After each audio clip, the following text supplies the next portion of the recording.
You're listening to English Academy, Platzi's English podcast. Learn about different topics as you improve your English listening skills. Join Platzi and have access to courses on product design, audiovisual production, data science, business, English, marketing, and more. Enjoy this week's episode. Hey, welcome to English in Action, a podcast by Platzi English Academy. I'm Andres, course director for English Academy. During this episode, my guest and I will be talking about our memories from school and how important this time was for our lives. Now, you may be wondering, or maybe not, who the guest is. Well, our content expert, Gina Pedraza, is joining us today. Welcome, G. How are you? I'm doing great, Andrew. Excited to record this episode with you. Yes, same here. It's a very interesting topic. I'm very curious about some things related to your time in school. So I have a list of questions that I would like to ask you. Shall we start? Yes, let's do it. All right, so let's get started. My first question, G, is the following. How long did you study in the United States? Well, as you know, Andrew, I was born in the United States, so I had the opportunity to do all of my elementary school, kindergarten, first, second, third grade, up until the start of middle school, so sixth grade. Yes, that was about 12 years if you count all of the different grades and the time that I spent learning in the US. Yes, about 12 years. Okay, well, 12 years was a long time. So, when you came here to Colombia, what were some of the most relevant differences that you noticed when you started studying here at a Colombian school? Well, a couple. I'll start with the food. In the US, I studied in a public school, and I have to say that public education is pretty good. We had different type of snacks throughout the day, and we were offered breakfast if we arrived early, a snack, lunch, and then another snack. Now, the food that was offered, I would say it wasn't the healthiest. For example, sometimes for lunch, they would give us pizza, or we would have hot dogs, French fries, definitely a lot of fast food, hamburgers. And when I came to Colombia, I noticed that in one of the schools where I had the opportunity to study, which was a private school and that also offered lunch, they had a much more balanced and healthy approach to the meals that they served students. So I never had pizza in school here in Colombia. I remember lunches were more like rice and beans, maybe a little bit of salad and a protein, some juice. So that was a big difference, and I have to say that I liked it. I've always liked Colombian food because of my parents who always prepared that for me growing up, and it did feel healthier. And I actually think I slimmed down when I started studying here, when we moved to Colombia. I think I lost a little bit of weight just because I was eating healthier. So that was one of the differences. Another thing that was different is that in the US, I lived fairly close to the school, so I walked to school. But in Colombia, when we arrived, I actually studied in a different city. So we moved to Bogota, but the school was in Chía. So I had to wake up very, very, very early. In case students don't know, Chía is a town near Bogota, but it's not quite in the city. So I had to wake up very early. I remember, I think it was like 4:30 or 5 a.m. to catch my bus to take me all the way to Chía. So that was another difference. I don't know if you had this experience of living far away from your school, but that hadn't happened to me until I came here. Well, that's a very interesting point, because I remember when I was, I think, like elementary, I studied in this school that was just like 1 block away from my house. So I think classes would start at 6 a.m., 6:30 a.m. So well, I would just need to leave home 5 minutes before. Oh. But then I changed school and it was like a 30-minute walk, which I enjoyed because I used to go to school with my friends. So I was like the one who was living the farthest. So like I don't know, 10 minutes later, I would meet up one friend, then we would go for the next one, and then for the next one, and so on and so on. So at the end, there was like this group of 6, 7 people or 7 friends getting into the school. And it was nice. Then there was this school where I had to take transportation because it was like, I don't know, 1 hour and a half if I had to walk. So that was too much. And it was like this experience of taking public transportation by myself. Okay. Well, I think public transportation here in Bogota is not the safest. So it was a big challenge for me and also for my parents that, well, I think they were not as scared. I think that they thought like, okay, he will get used to it. I mean, it doesn't matter. And I got used to it. But it was I had to wake up really early because I remember that was like the final years of school. So classes would start like at 6 a.m. So I would need to leave home like at 5:15. So wake up at 4:30, something like that. So I think that you can imagine that during the first classes that I would take, I was very sleepy. It was like, I don't want to be here. I want to be sleeping at home. Yeah, we definitely could use a little extra sleep if we want to actually learn and get to school with energy. So I can relate to that. And now that you mentioned public transportation, I remember when I was finishing high school here in Colombia, I had to start taking the bus. Well, I had a school bus, but I will always, almost every day, I would stay later just talking with my best friend or going over to her place because she lived near that school. So we would just go over and have, some, I don't know, something to eat and just gossip, like high school girls would do. So I would always miss the bus that my mom was paying for.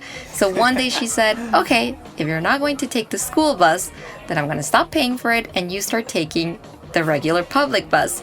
And I was a little scared. And I started to do it and I got lost once. And I got home so late. My mom was so scared. I didn't have a cell phone back then. And it was terrible. And I got lost and it was almost traumatic. But, it's part of growing up and understanding how to use the different transportation in the city. But that was an interesting experience. Something else that I wanted to mention that was really different is that in the US, we started school first with home period, where you got together with your, let's say, room teacher or, like the teacher assigned for your specific group that year. Okay. And we would do something that I didn't think was, strange at that moment. It was part of our morning routine at school. But now thinking about it is kind of funny. And I don't know if we were, being kind of brainwashed because every morning we would do a pledge of allegiance. So right. Yeah. What was that? That's interesting. So every morning we would get up and we would hear on the speakers or on the TV, it would start playing, and we would do the Pledge of Allegiance, which goes something like, I remember we had to put our hand to our heart and say, I pledge allegiance to the flag of the United States of America and to the republic for which it stands, one nation, under God, indivisible, with liberty. Okay, it's a little bit longer, but we would do that with our hands to our heart, looking at the flag. So the rooms had American flags. So again, now that I think about it, it's kind of strange because we were little, kids doing that. Like I pledge allegiance, like we were in the military or something.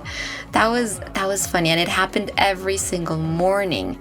And I don't think I ever experienced that here in Colombia. So that's another interesting difference I noticed. And the funny thing is that you still remember the words that you would say during that moment. Like when you were saying that, I was just picturing like a bunch of soldiers. Yeah. Something like that. That's how it feels, looking back at it now. That's how it feels. Like imagine, 20 kids standing up, looking at the flag, their hands to their heart. It was really interesting. I mentioned that the rooms had TVs, and they had speakers, and maybe that's another difference I noticed.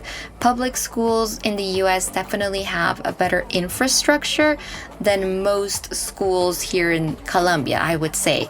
And you can also see that in terms of expenses. So my mom didn't have to buy a lot of books for me because everything was covered. So the school would give you the books, would lend you the books for that grade. So basically my mom just had to buy, the essentials, my backpack, colors, pencils, pens, some notebooks. But here in Colombia, parents have to buy absolutely everything. It's crazy. It's even scandalous. Toilet paper. Even toilet paper. You're right. When I saw that in my school list of supplies, it was so weird. Like, why do I have to buy toilet paper? Every little thing. And books are very expensive. So, yes, I have to show a lot of respect for our parents that put in a little extra effort, because I think education or quality education is a little bit expensive or more expensive here compared to what you would receive in a public school in the US. So those are a couple of differences that I can remember now. Wow, that's very interesting. I didn't know that. Like, well, I think I kind of imagined that because of movies that I have watched. But yeah, that difference, like, for example, it reminds me of my school in terms of the facilities, let's say. The last 2 years of school, I changed I changed like 4 times school in my life, and it was like one of the newest schools in town. It was a public school. Okay. So it was like all this, all the greatest things that a teenager would imagine. This school had it, but also there is this part of ownership, like. Most of the students didn't feel this ownership with the facilities of the school. So they would just they wouldn't take care of the facilities, writing on the walls, not giving this respect to the school, but not to the school itself, but to its elements, that at the end it's I think they were our parents' taxes.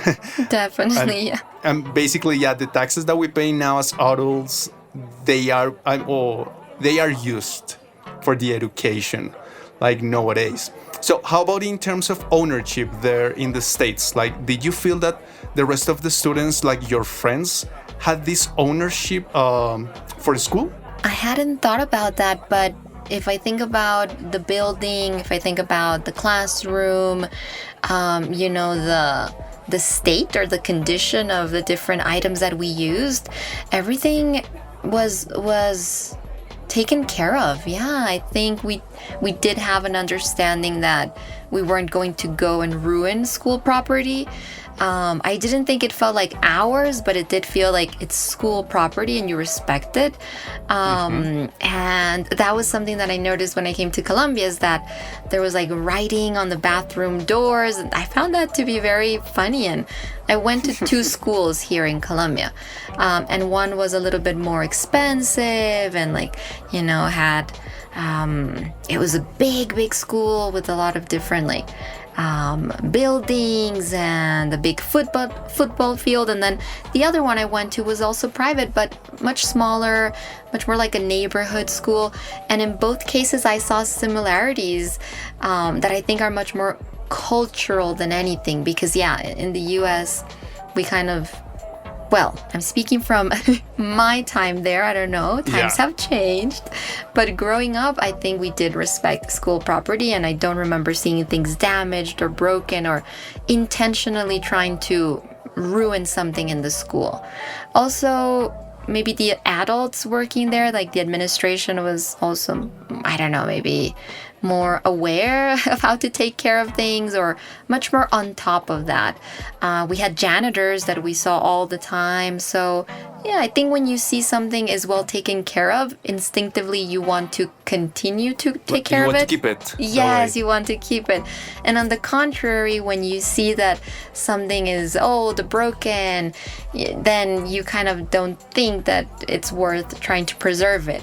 So yeah, that's interesting. I hadn't thought about that, but yes, I would say they seemed cleaner and much more organized back then in the US. All right. Yeah. I mean, just for the record, it's like I have to confess something, and is that maybe I would write on the desk in my school. Yes. You know, I think I would write like these love messages to the girl that I used to like, with the hope that she would read it.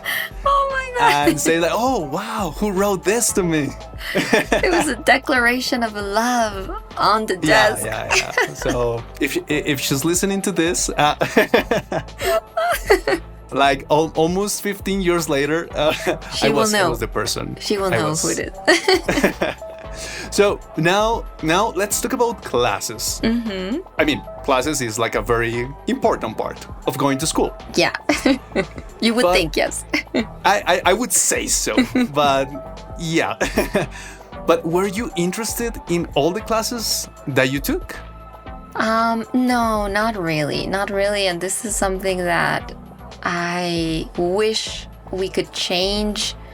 I know that in some parts of the world, the education system has been revolutionized a little more. But here in the West, US, even here, Colombia, I would say Canada as well, and most of South America, I think we still have a very old school way of approaching education that I had a hard time with. Like, I really, to this day, still believe that I didn't need all those hours of chemistry and math and physics. Because in the end, I think education should be in touch and kind of connect with each person's talent and skills and passions and strengths as well. So you start to develop everything that you need in order to do what you love sooner. But anyway, okay, we're not gonna do that now. We're getting into that topic. Yeah, not get into that topic right now. That could be a topic for another episode. Like we're going to like a 2-hour episode, I would say. We're gonna debate how to change the traditional education, which we are doing here at Platzi, by the way. By the way, yeah. Transforming education. But to answer your question, no, I didn't like a lot of the classes that I had. So chemistry was one of those, physics was one of those that not only I struggled with, but found really, really boring. And physical education, I felt like it was torture because... Really? Yes. Wow. I remember, because I'm not the most athletic person, and I wished they gave us more options to express our, physical energy, or, to develop a little bit of, condition, resistance. But no, what we did always was like, okay, basketball or volleyball, basically. And I remember playing volleyball hurt so much, and it was just terrible because it's like, it felt like labor to me, like, physically it was strenuous and demanding, and I had to do it well, and I was like, but maybe this is not what I was built for, Can we do something else? So physical education, I really, really didn't like, especially here in Colombia. In Colombia, I felt like it was always those two sports plus soccer. So a lot of physical contact. I was like, why don't we do yoga? Or let me learn about the body, or gymnastics. No, it was always like volleyball. But the classes that I did love, both in the US and here in Colombia, English, not just because I knew the language, so I did great. Yeah, like it was like your always having like the highest grade. Oh yes, definitely. And all my classmates wanted to be with me in that class. Oh, like, of course, help. yeah. Like, hey, G. But not just because of that, but because I love languages. Because when I studied in the US, we saw Spanish, and I took Spanish. And I liked it, and I learned a little bit more in terms of grammar and spelling and stuff. So that was nice, but I've always loved languages. So I loved that. I loved biology. Social studies, I always loved learning about history. I love the music. So in the US, I was learning how to play the piano. And here in Colombia, I also liked arts, plastic arts. So learning how to, draw, how to do watercolor paintings, how to mold with clay. I think those were the ones that I really, really liked. And then, like I said, chemistry, physics, physical education, not my thing. And in Colombia, I came to see accounting in school. Okay. So I think you loved it. It wasn't, the worst, but the teacher wasn't that nice, and I felt like it was interesting. It was just, I think, difficult to get teenagers to understand the value of accounting. So that was interesting. And I do have to say, now that I mentioned, the comment about the teacher not being so nice, I felt teachers were nicer in the US than they were here in Colombia, which is funny because in general, I think Colombians are friendlier and more approachable. Yeah. But in school, teachers were a little bit kind of strict, a little bit, they had less patience, I think. They could kind of be a little bit of bullies sometimes. It was weird. I don't know why that happens. But in the US, I felt like they were much more delicate in the way they expressed themselves and much more respectful to students and tolerant and overall just nicer. So that's another thing I felt. That's a very interesting point, I think, because sometimes what I realized with some subjects or some classes that I took in school, it wasn't about the class, but about the teacher. Maybe the class was really cool, was really nice. The topic was interesting, was important. Yeah. But maybe the teacher's approach to the class wasn't the best. And I think, like, some years later, when I became an English teacher, like, something that I said to myself is like, I don't want to be this kind of teacher that I had. Yeah. And I think, I think for our profession as English teachers, that helped us. Those traumatic experiences help us when being now like an English teacher. And I'm very surprised about like the music and arts classes that you had, because I from what you said, I think they were important for the school. Like the school would want the students to take these classes. Like this topic was important for them, like yes. arts. Well, it was included in our curriculum, let's say, so you had options, which was also great. When you give students, in fact, any learner, not just, students in school, but I guess in university, in any stage of life, because we're students of life. Even after we've graduated, educational institutions, we're students of life. So I think options are so valuable. And in the US, we had a little bit more of that. So, for example, for music, you could choose between several instruments. So they had guitar, they had piano, and I believe violin. And I went with piano, and it was awesome. And there was also another like extracurricular class if you wanted to take it, which was like in typing. So to learn how to type on the computer without looking at the keyboard. That was amazing. And I think when I came here to Colombia, I saw that we didn't have those options. It was, these are your classes, this is the schedule, and well, that's it. But there was nothing really to choose from. And I just remember that in the US, public schools had really nice libraries. So you could also go in your free time and choose from any book, well, age appropriate, right, that a school would have, that you wanted to read. You could take it home, bring it back. Here in Colombia, it was very, very difficult. Like I said, our parents had to buy all of the books you want to read, or the books that were assigned to you. Parents had to buy. So it felt like a business, much more than the purpose of giving you that option. I don't think I don't remember seeing a library in a Colombian school that students could go and take books from. I don't know if it was just my experience. Did you have a library in your school growing up? I don't think so, right? Yeah, actually, when I was studying in this school that I mentioned some minutes ago, like this great school, like the newest school in town, one of the, let's call it weird things for us was like, okay, what is that place? Oh, it's a library. Oh.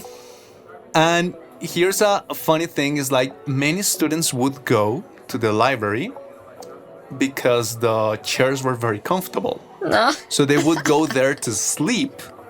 Oh. So I would go with my group of friends. Some of them would just go to sleep.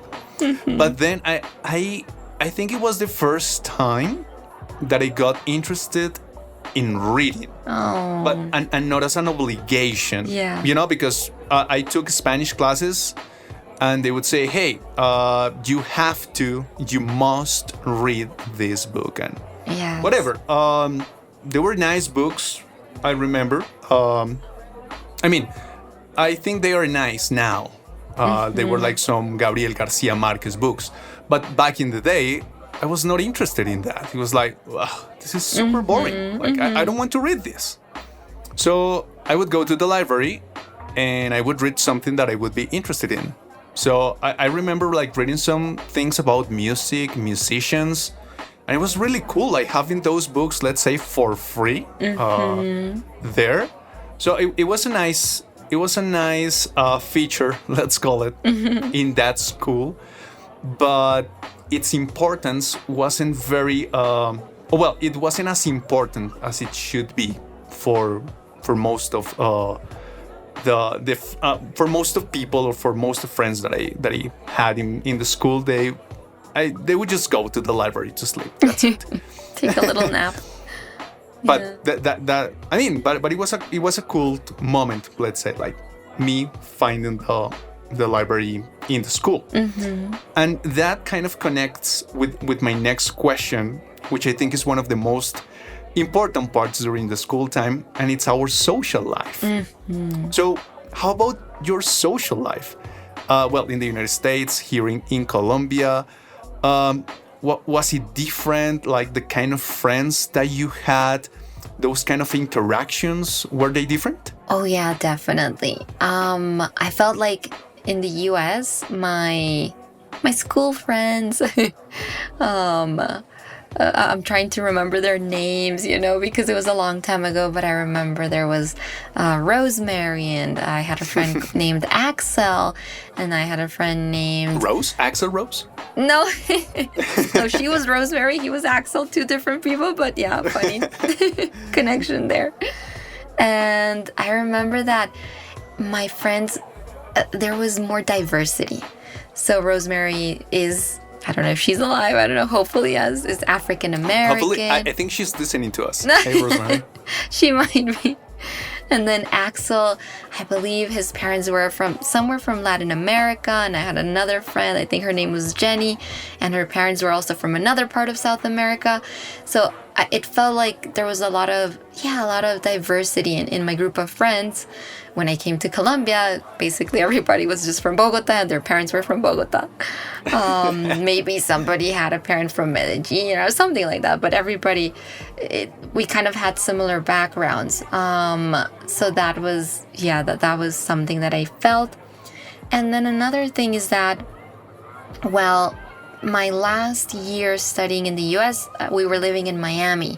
So because of the weather, there were a lot of things that like I mentioned, the school gave us a lot of options of extracurricular activities and classes that we could take or teams that we could join. And one of those was track. So in the track club, you basically learned how to do like long distance running. And because of the weather being so nice, like everything kind of played a role there in doing more outdoor activities.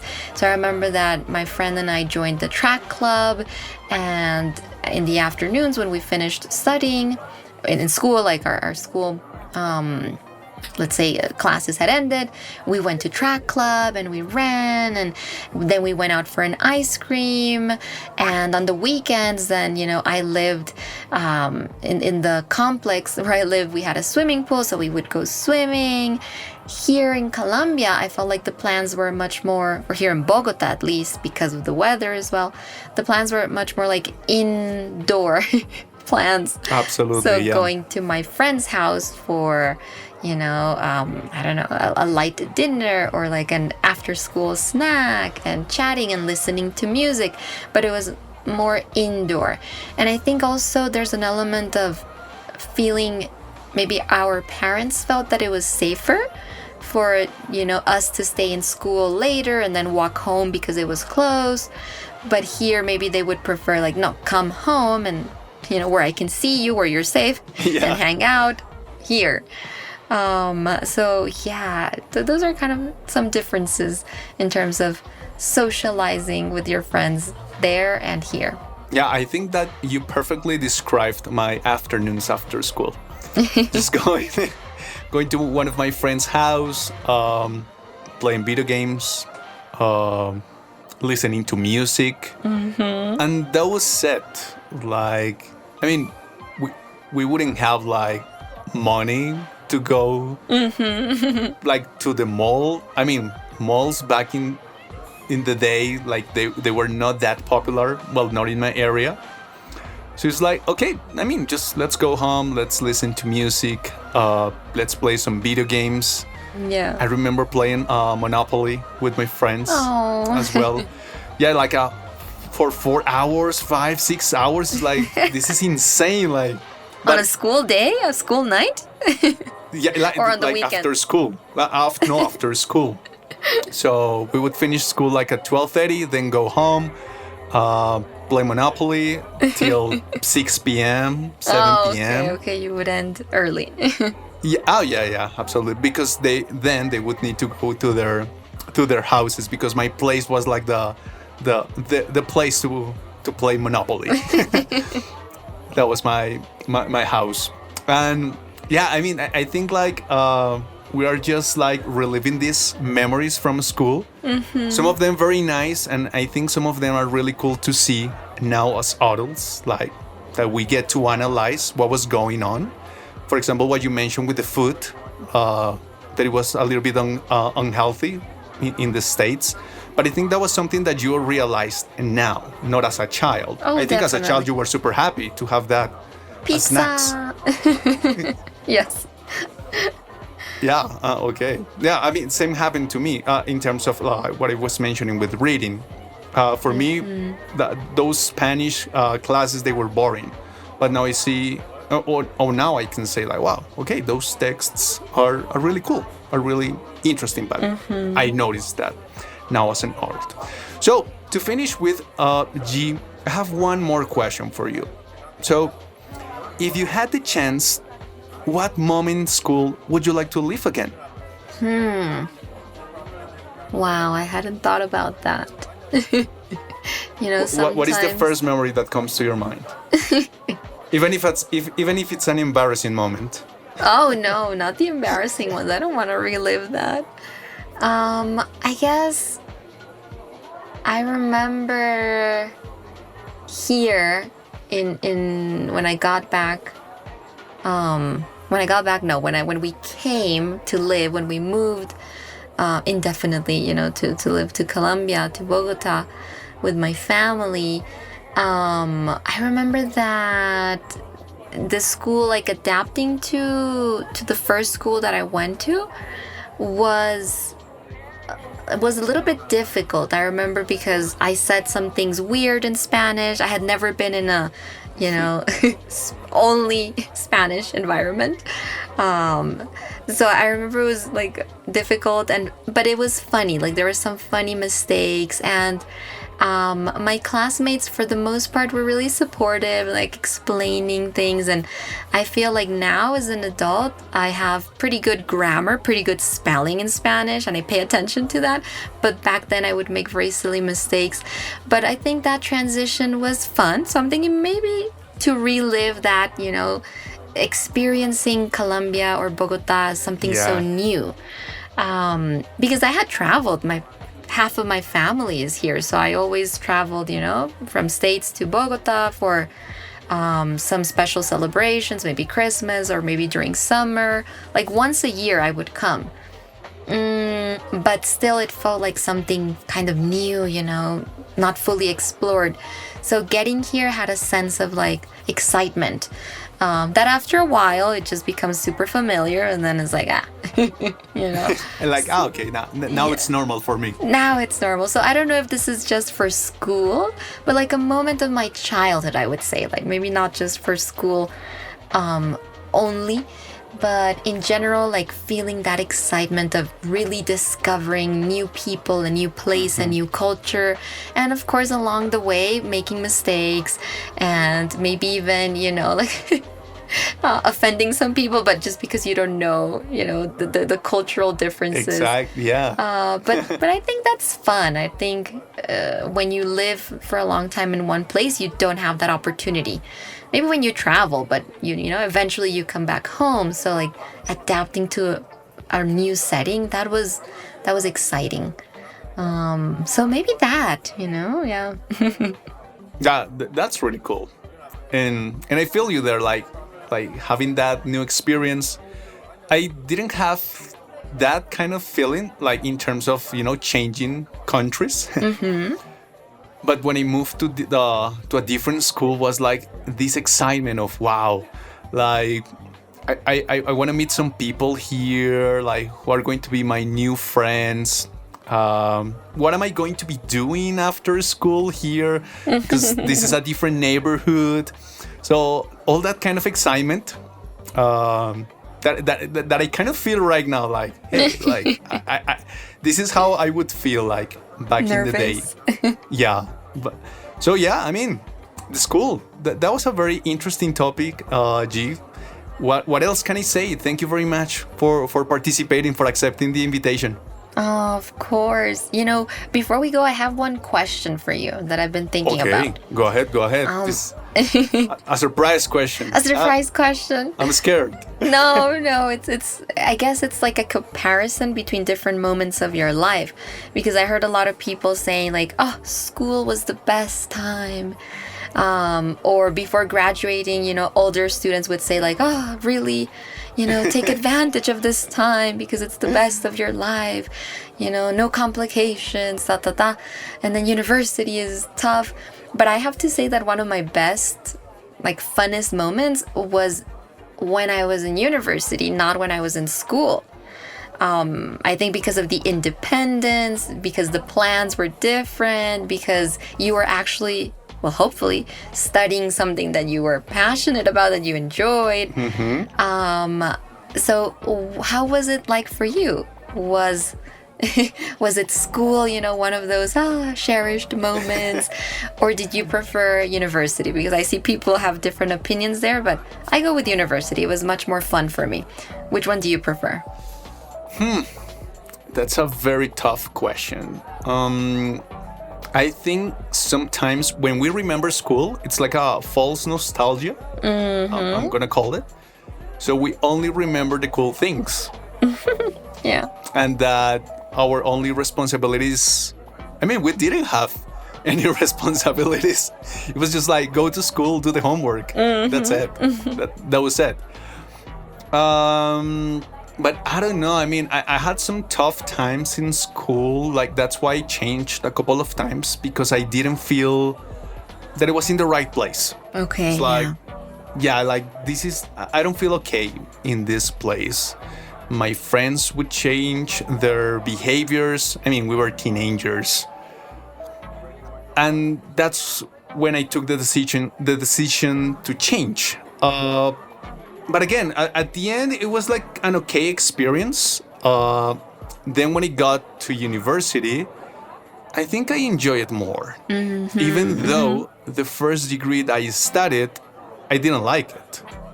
I studied civil engineering and I hated it. What I liked the most was being with my friends. Yeah. That was it. Like being with them, exploring. Like now you have money. Well, a little bit more money. Yeah. But then when I studied something that I really liked, that was the difference. It's like, okay, so not all of the classes here are boring. Important, not all of them. There were a couple. Yeah. But yeah, I think many people can say that their best time was back in school, but I think it's because of a false nostalgia. I would say the same. The best time, like something that I would like to repeat, would be like my time in university. But when I was studying something that I liked. That's the key. That's of course, that's the key. I think it's a reflection that I tell to my niece, to my nephew, who are very young. And I say, hey, don't worry if you, I don't know, like, it's kind of normal. Oh, well, it was for me to feel lost at the end of the school. Like, hey, what am I going to do with my life? Yeah. And it's such an important decision that you need to take when you are 16, 17. Like, you're taking the decision of your life. It's like, I know. hey, explore it. I mean, this is one of the most important things that you're going to do in your life. So explore different options. Just make the right decision. If you need to explore like 20 degrees, hopefully no. But go ahead and like dedicate your time, your energy, all your efforts to something that you really like. What do you think?